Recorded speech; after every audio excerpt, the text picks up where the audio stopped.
Ça s'est passé en décembre 2018. Mhm. Beyoncé était en tête d'affiche avec Jay-Z au festival Global Citizen qui avait lieu en Afrique du Sud. D'accord. Et à cette occasion, sa styliste, Zerina Akers, a fait appel à ma RP en disant, voilà, il y a Beyoncé qui va être dans un gros festival et elle aimerait porter et mettre en avant un certain nombre de designers africains.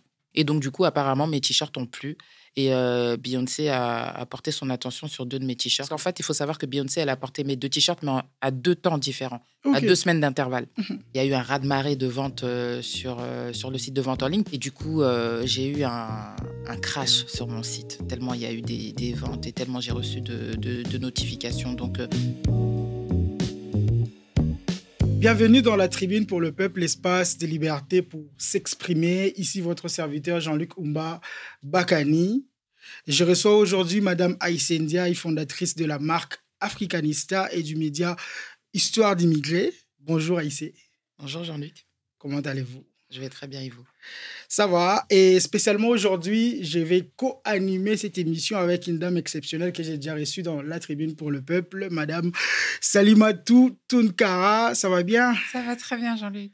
Alors, les présentations d'abord. Je commence par Salimatou parce que je co-anime avec toi. Est-ce que tu peux te présenter? Je sais que les fans, tous ceux qui suivent la tribune, là, ils te connaissent quand même parce que tu es déjà passé chez nous.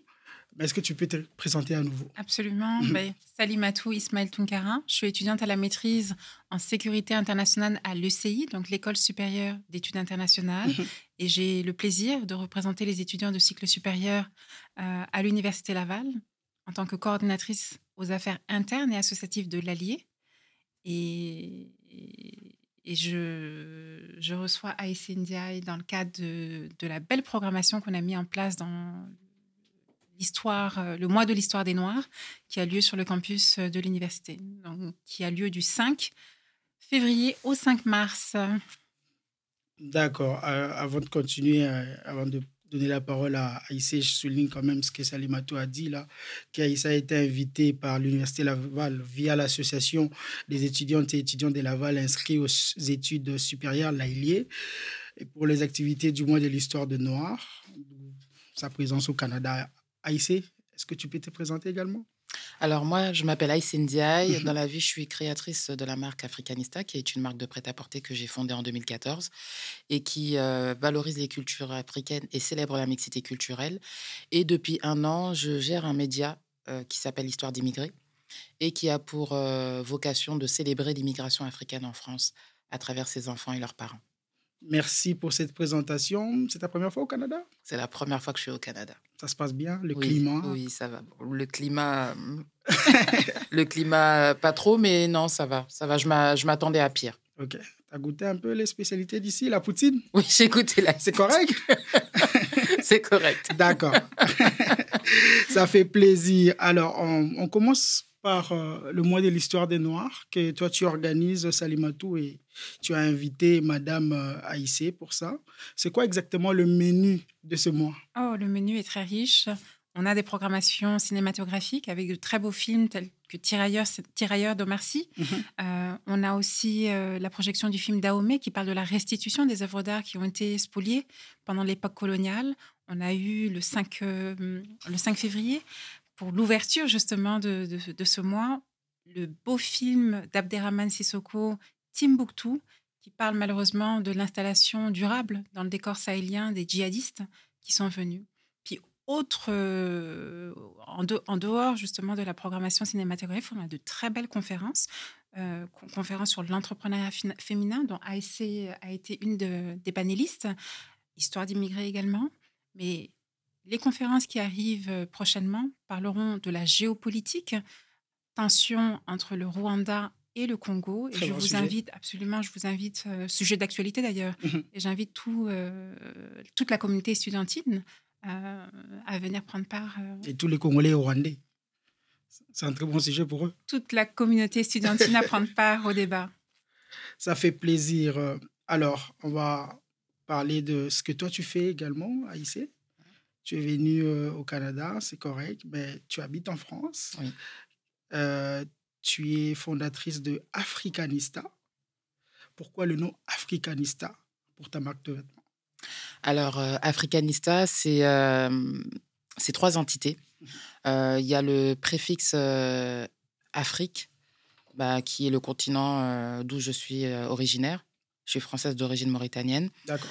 Après, Africa, pourquoi j'ai mis le K à la place du C? Mhm. C'est par rapport à ma passion pour l'Égypte antique. Ok. Et parce que pour moi, le K, dans la cosmogonie égyptienne, c'est l'esprit vibratoire qu'il y a en chacun d'entre nous. Et le Nista, c'est l'attachement aux cultures comme fashionista, l'attachement à la mode. Du coup, Nista, ça va être l'attachement aux cultures africaines au sein d'Africanista. Créer une marque au nom Africanista, est-ce que au début, tu ne t'es pas dit que ça pourrait justement rester une marque purement africaine et pas se développer à l'international par rapport au nom? J'y ai pensé au début, mais pour moi, Africanista, avant tout, c'était vraiment un hommage Ok. à ma culture subsaharienne en Afrique de l'Ouest. C'est un hommage à mes origines. C'est un hommage également à mes parents, qui sont des immigrés mauritaniens qui sont venus très tôt en France. Et c'était un hommage également à l'esthétique, à l'élégance et à la richesse des cultures subsahariennes. Donc, je voulais vraiment apporter au sein de ma marque ma vision de mon africanité et la célébrer. Et j'avais pas peur que ce soit connoté communautaire, parce que ce que je voulais avant tout, c'était vraiment montrer une autre narrative en tant qu'enfant d'immigré et en tant qu'Africaine née sur un territoire occidental et plus particulièrement français. Moi, j'étais à ta première conférence parce que tu en as fait 2. Mm. Et tu as dit dans ta première conférence que tu t'es lancé seul sans vraiment connaître le domaine Oui. en autodidacte. Pourquoi ce choix? Pourquoi ce choix? Parce que avant tout, je suis passionnée par la mode. Ok. Moi, j'ai une formation de visual merchandiser, donc c'est un métier où j'ai longtemps travaillé dans le prêt-à-porter pendant plus de 10 ans. Et c'est à travers mon expérience et mon parcours en tant que visual merchandiser que l'idée de créer une marque de prêt-à-porter m'est venue. Bon, après, il y a eu un cheminement identitaire également, mais c'est par rapport au fait que je suis passée par la case mode à travers mon métier. Donc, voilà. Quels ont été le défi? Tu commences ta marque, une femme noire en France. Quels ont été les défis? Le défi pour moi, c'était déjà de faire connaître ma marque Mhm. parce que j'avais pas forcément de réseau. C'était vraiment dans un premier temps, de faire connaître ma marque à une large audience. Et c'était également créer toute une identité visuelle autour de la marque et surtout que cette identité visuelle soit, soit reconnaissable aux yeux des gens. Qu'on sache, voilà, quand on voit ces produits, c'est du Africanista. C'était ça mon principal défi au départ. C'était de faire connaître la marque. Finalement, ta marque a été portée par Beyoncé Oui. et c'est grand. Oui. C'est grand, c'est Je très ne grand. m'attendais pas du tout à ça, mais pour moi c'est une fierté. C'est une fierté.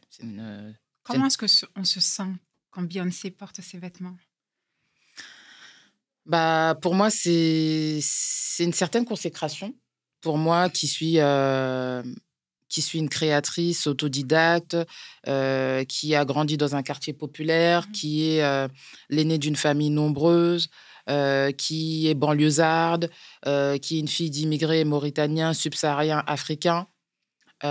Pour moi, c'est toutes ces symboliques-là, en fait, qui m'ont rendue fière quand elle a porté ses produits. Et c'est surtout qu'en plus, elle a porté 2 de mes produits qui n'étaient pas forcément les produits les plus plébiscités au sein de mon site de vente en ligne.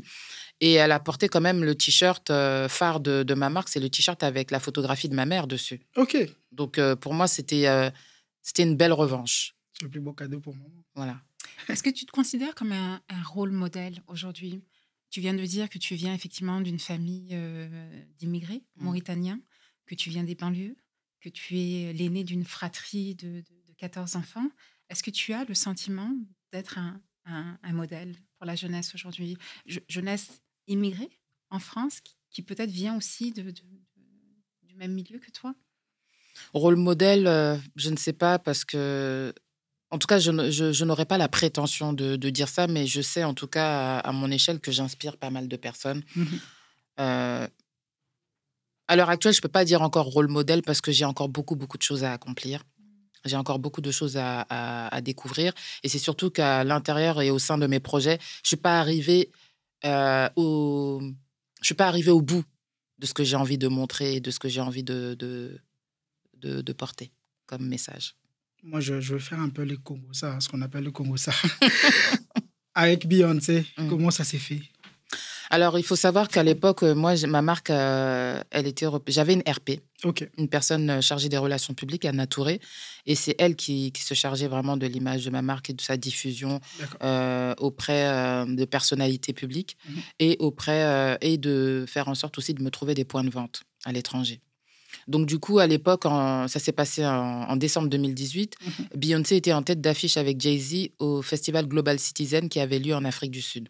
Et à cette occasion, sa styliste, Zerina Akers, a fait appel à ma RP en disant, voilà, il y a Beyoncé qui va être dans un gros festival et elle aimerait porter et mettre en avant un certain nombre de designers africains. Est-ce que tu aurais des noms à me suggérer, des marques à me suggérer? Donc, du coup, elle a suggéré ma marque dans sa boucle des clients qu'elle représentait. Et donc, du coup, apparemment, mes t-shirts ont plu. Et Beyoncé a porté son attention sur 2 de mes t-shirts. Le t-shirt Union, qui est un t-shirt avec une photographie de Roger Da Silva qui met en avant un homme et ses 2 petites sœurs.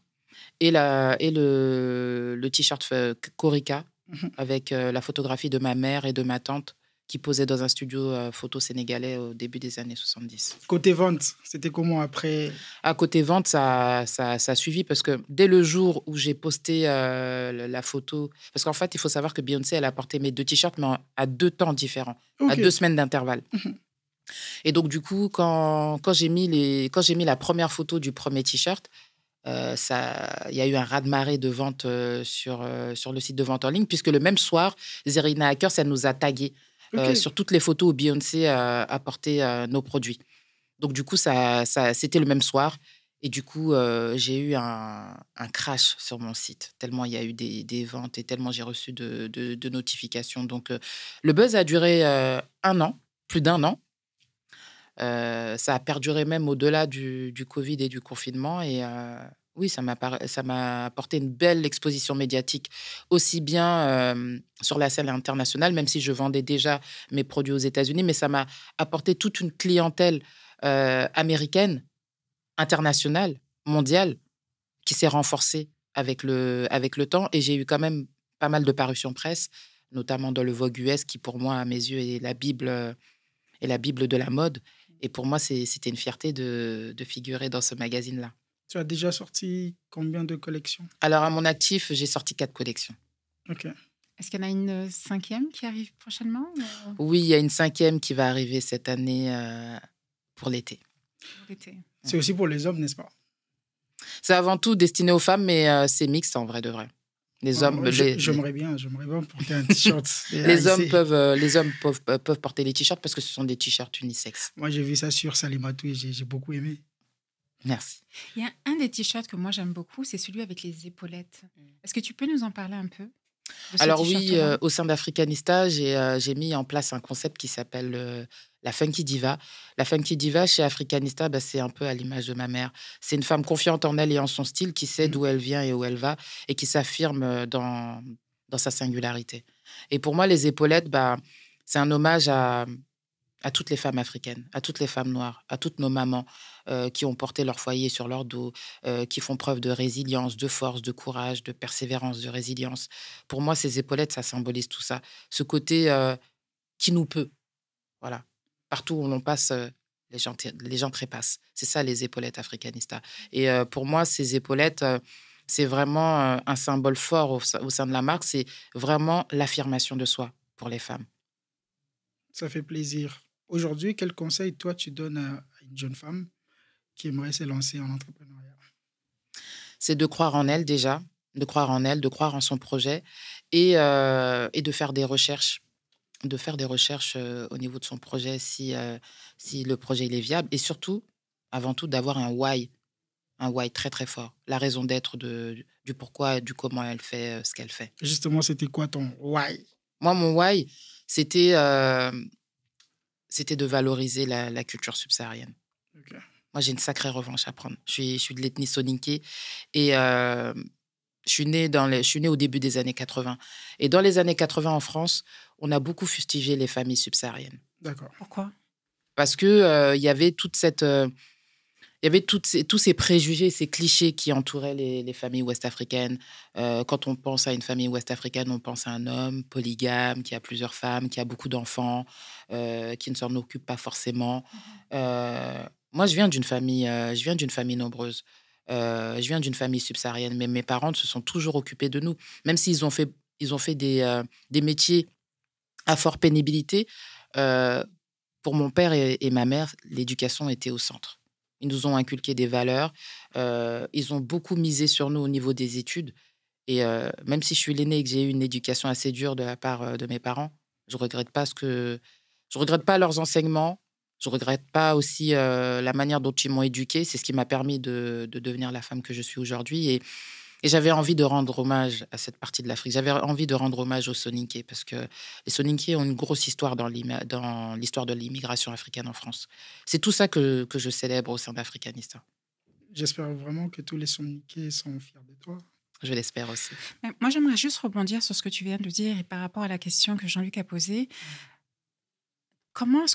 Quel conseil tu donnerais à une jeune fille issue de l'immigration qui a peut-être peur d'entreprendre en France au vu justement des discriminations on sait que c'est pas facile, puis d'autant plus une jeune fille issue justement de l'Afrique subsaharienne qui peut-être doute de ses capacités parce qu'on lui fait peut-être croire qu'elle n'est pas capable de se lancer dans ce défi entrepreneurial. Toi, tu as réussi à exceller à travers ta marque Africanista. Quel conseil concret est-ce que tu donnerais à une jeune fille Le conseil concret, c'est... ça va peut-être paraître... Je dis jeune fille, mais jeune homme aussi. Oui.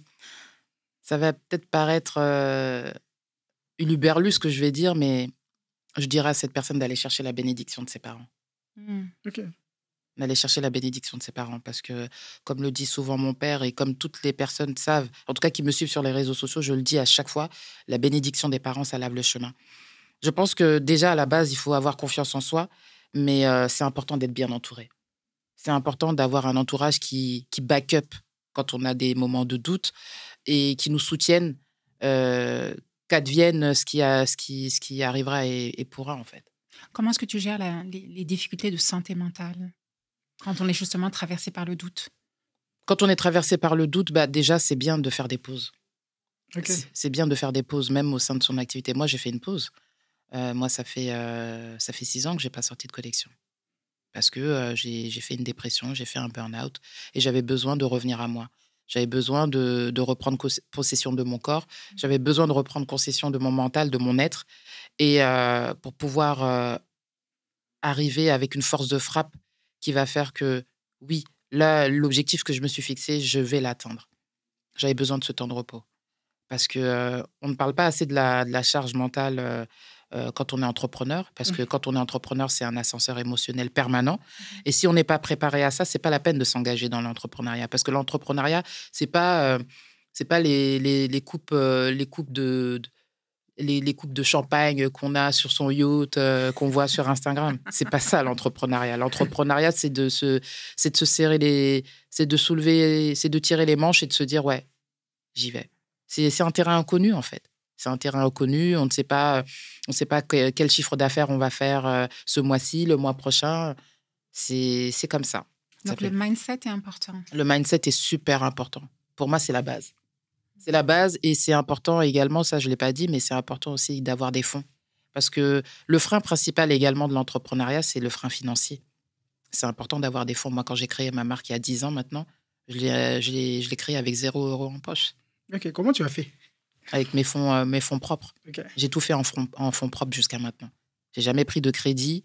Peut-être qu'à un moment donné, j'aurais dû. Mais j'ai jamais pris de crédit pour créer ma marque de vêtements. Et je sais qu'aujourd'hui, avec le recul, c'est important d'avoir un fonds financier conséquent parce que ça nous permet d'aller 2 fois plus vite, 2 fois plus fort. Et donc, voilà. La santé mentale, on va y revenir, mais tu parlais tantôt de la famille qui encourage, mais quelque part aussi, la famille peut freiner. C'est vrai. Être un frein également. C'est vrai. En ce moment-là, je fais comment? Quand Bah, je n'ai pas la mais- bénédiction de mes parents, quand mes frères me disent « Ah, il faut laisser, c'est pas fait pour faut toi. pas les écouter. Mais je pense que c'est pas juste la famille, parce que tu l'as dit, d'être bien entouré. Donc, Mhm. c'est aussi le choix C'est des aussi, partenaires. oui, non c'est le choix des partenaires, c'est le choix de l'entourage, les amis. Mhm. Moi, dans mon parcours entrepreneurial, je me suis séparée de beaucoup d'amis. Ok. Est-ce que c'est l'ascension qui fait qu'on se sépare des amis, ou c'est parce que c'est quoi qui fait que tu t'es séparé de ces Parce de que ces les amis-là gens, parce qu'à un moment donné, quand tu avances, il y a certaines personnes qui n'aiment pas ton succès. Il y a certaines personnes qui n'aiment pas quand tu avances. Il y a certaines personnes qui n'aiment pas quand tu es dans la lumière. Et au début, tu ne le sens pas. C'est par leurs agissements, leur manière de parler, la manière même de parler de ton concept, de ta marque de vêtements, de ton entreprise. La manière dont ils le minimisent. Donc, est-ce que entrepreneuriat signifie solitude? Oui. Oui, oui. Souvent, on est seul. On est seul face à soi-même. Ça donne pas envie, ça. Ouais, mais justement, moi, je dis toujours que si tu apprécies ta propre solitude, Oui. tu peux tout faire dans la vie. Il faut savoir apprécier sa propre solitude. Toi, justement, comment tu choisis tes amis ou tes partenaires en affaires? Comment tu le fais? C'est le feeling. Ok. C'est le feeling, mais parfois, le feeling, ça peut te tromper, mais c'est comme ça, c'est la vie. Moi, je continue à laisser faire mon feeling. Si ça doit bien se passer, bah, ça se passera bien. Et si ça doit pas bien se passer non plus, c'est pas grave. D'accord. En début d'émission, tu as parlé d'être réseauté. Quand on est d'un certain milieu, une certaine classe sociale, on n'a peut-être pas ces connexions-là. Oui. Comment est-ce qu'on fait pour aller les chercher? Comment est-ce qu'on fait pour bien se réseauter? Comment Bah, est-ce que toi, tu as fait? il faut sortir, en fait. Il faut sortir, il faut aller à des événements de networking, à des événements où potentiellement tu peux rencontrer des gens intéressants. C'est également lors d'événements que je propose, lors de mes pop-up stores. Mhm. Il y a beaucoup de personnes qui viennent me voir, qui apprécient mes produits, etc. Et à côté de ça, ça me permet également de réseauter avec les personnes. Tu parles de pop-up store, c'est-à-dire que tu n'as pas de boutique physique? Je n'ai pas de boutique physique. Pour le moment, je vends uniquement en ligne et il m'arrive de faire des pop-up stores où justement j'organise des événements dans des boutiques éphémères où justement je vends mes produits. C'est une manière également d'aller à la rencontre de mon public, de mes clients Mhm. ou de potentiels acheteurs qui voient en visu ce à quoi mes produits ressemblent. Est-ce que Québec aura la chance de voir tes produits dans un Je pop-up l'espère, store? je l'espère. Quand ma nouvelle collection sortira du voulant, j'espère venir soit à Québec, soit à Montréal pour présenter ma nouvelle collection. Parce que j'ai une clientèle ici. Histoire d'immigré, c'est ton média. Oui. Ça parle de quoi exactement? Alors, Histoire d'immigré, c'est un média qui célèbre l'immigration africaine en France et ses afro-descendants également, puisque depuis peu, je fais des portraits sur des Caribéens, mais c'est vraiment la célébration de l'immigration africaine par ses enfants et leurs parents. Donc, du coup, 1 à 2 fois par mois, je reçois un ou une invitée sur le compte qui va me raconter son histoire et surtout le parcours migratoire de ses parents à travers des photos d'archives. Bientôt un podcast peut-être? Il y a un podcast qui va arriver. Ça fait plaisir. Quand Février, Pardon, quand tu dis célébrer ses parents, ces hommes et ces femmes qui sont venus d'ailleurs, est-ce que ça veut dire qu'ils ne le sont pas? À mes yeux, je trouve que la génération de nos parents, ceux qui sont arrivés pendant les 30 Glorieuses, donc nos parents qui sont nés ou qui sont arrivés en France dans les années 50, 60, 70, 80, voire 90, ce sont des personnes qui ont été invisibilisées, à mes yeux, des personnes qu'on a déshumanisées. Et pourtant, ces gens-là, quand tu te lèves le matin, quand tu prends le métro parisien, le métro, les premiers métros, les premiers RER, premiers bus, premiers transports en commun, à Paris, en région parisienne, c'est eux que tu vois. C'est cette France qui se lève tôt. C'est cette France qui se lève tôt. La France qui se lève tôt, ce sont nos parents en vrai de vrai. C'est ceux qu'on ne voit pas. C'est ceux qui sont agents d'entretien, plongeurs, femmes de ménage, nounous, aides-soignants. C'est les métiers qu'on a appelés et qu'on a qualifiés pendant la pandémie de métiers essentiels. Oui. Mais qui sont peu valorisés, C'est ça. peu rémunérés également. Ce sont des métiers que les Français ne veulent pas occuper.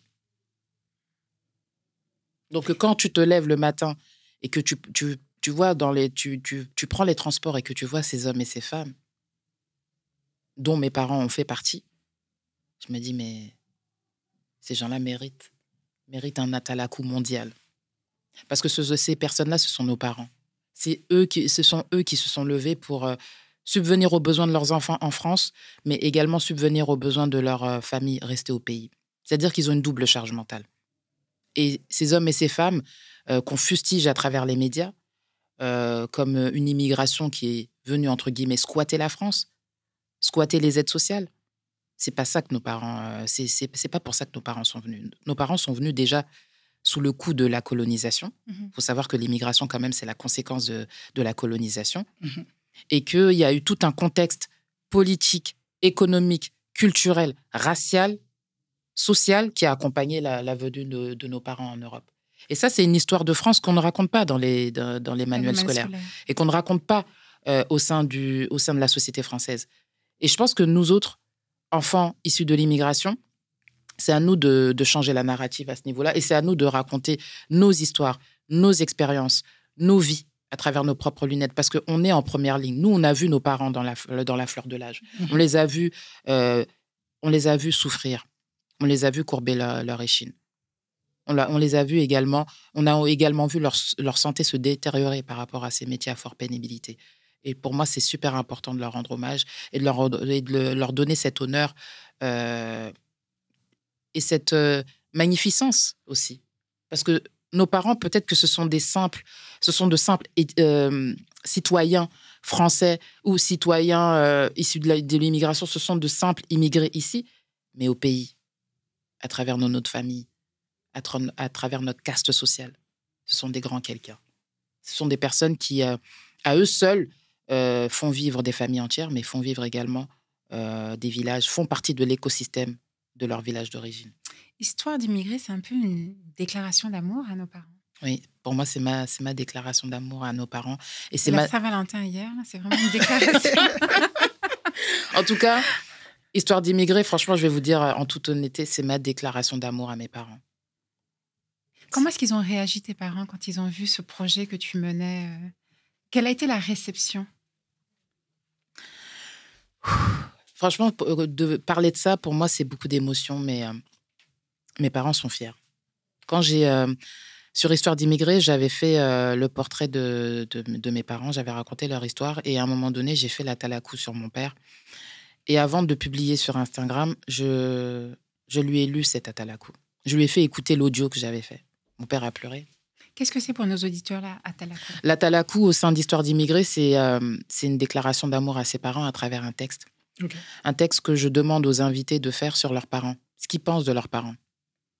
Parce que dans nos communautés, on ne se dit pas assez « je t'aime ». On ne montre pas forcément de manière explicite nos gestes d'affection. Donc, je demande aux invités de me faire une lettre, de m'écrire une lettre qu'ils vont s'enregistrer après en audio et où ils vont raconter un petit peu leur ressenti, ce qu'ils pensent de leurs parents. Donc, pour moi, c'est une déclaration d'amour adressée aux parents. Rapidement, avant de finir, c'est le mois de février, c'est pas que le mois de l'amour, comme l'a dit Salimatou, mais c'est aussi le mois de... Non, j'ai pas dit que c'était que le mois de l'amour, j'ai dit qu'hier, c'était la Saint-Valentin. Okay. D'accord, super. Et c'est aussi le mois de l'histoire des Noirs, comme elle l'a dit également. Ça représente quoi ce mois pour toi?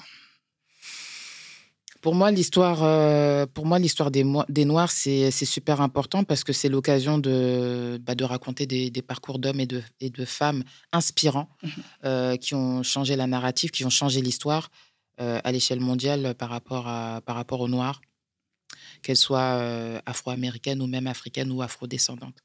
Mais je pense que c'est un mois c'est propre en Amérique, mais en France, c'est un mois qui n'est pas forcément célébré comme il devrait.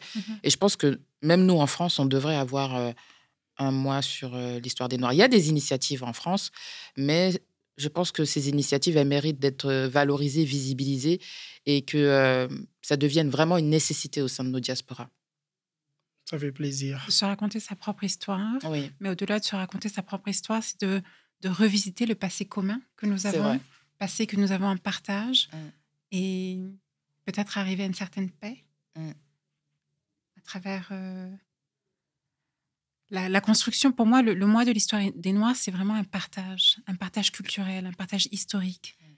Si je te parle de moi, je te raconte comment est mon histoire à travers mes lentilles à moi, mais tout en restant dans la vérité historique. Okay.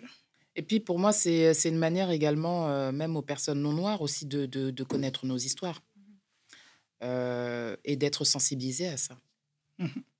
Parce que jusqu'à preuve du contraire, aujourd'hui, les Noirs à l'échelle mondiale, on se pense beaucoup d'entre nous se pensent à travers le regard blanc.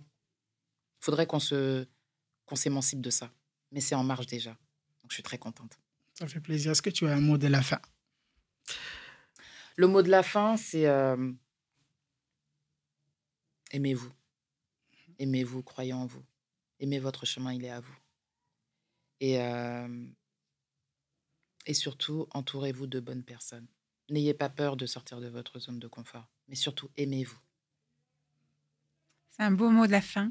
Merci à toi, Salimatou. Merci à toi, Jean-Luc. Pour cet exercice. Merci à vous. Je sais que ce n'est pas facile avec moi, je parle peut-être trop. Prochainement, je ferai de mon mieux.